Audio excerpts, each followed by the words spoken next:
সাপ্তাহিক রাশিফল চন্দ্র রাশির ওপর মকর রাশি 1 সেপ্টেম্বর থেকে 7 সেপ্টেম্বর। এই পুরো সপ্তাহে স্বাস্থ্য সম্পর্কিত সমস্যাগুলি আপনাকে সমস্যায় ফেলতে পারে, কারণ গুরুদেবও আপনার চন্দ্র রাশির ষষ্ঠ ভাবে অবস্থান করবেন, যার কারণে আপনি আপনার জীবন উপভোগ করা থেকেও বঞ্চিত হতে পারেন এবং এই সপ্তাহে আপনার স্বাস্থ্য পুরোপুরি ভালো নাও থাকতে পারে, যার কারণে পরিবারের সদস্যদের, বিশেষ করে আপনার সঙ্গীকে সমস্যার সম্মুখীন হতে হবে।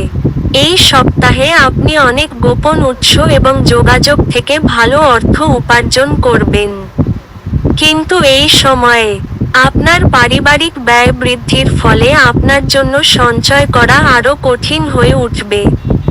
অতএব আপনার অতিরিক্ত অর্থ নিরাপদ স্থানে রাখা এবং কেবল খারাপ পরিস্থিতিতে ব্যবহার করা আপনার পক্ষে ভালো হবে।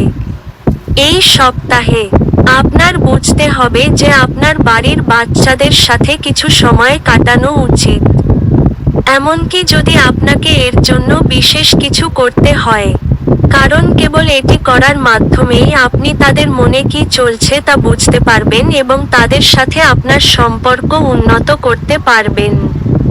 ব্যবসায়ীরা এই সপ্তাহে কিছু পুরানো বিনিয়োগের কারণে বড় ক্ষতির সম্মুখীন হতে পারেন। অতএব আসন্ন প্রতিটি প্রতিকূল পরিস্থিতির জন্য আগে থেকেই নিজেকে প্রস্তুত রাখা আপনার পক্ষে ভালো হবে। এই সপ্তাহ জুড়ে আপনার রাশিচক্রের অনেক শুভ গ্রহের উপস্থিতি এবং তাদের প্রভাব আপনার কঠোর পরিশ্রম অনুসারে পরীক্ষায় নম্বর অর্জন করবে। এমন পরিস্থিতিতে কঠোর পরিশ্রম করুন এবং প্রয়োজনে আপনার শিক্ষকদেরও সাহায্য নিন। উপায়: শনিবার প্রতিবন্ধীদের খাবার দান করুন।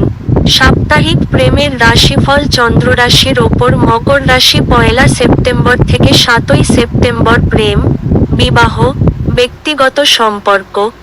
আপনি যদি সত্যিই আপনার প্রেমিককে ভালোবাসেন, তাহলে এই সপ্তাহে অনেকেই তাদের প্রেমিকের সাথে বিবাহ বন্ধনে আবদ্ধ হওয়ার সুযোগ পেতে পারেন।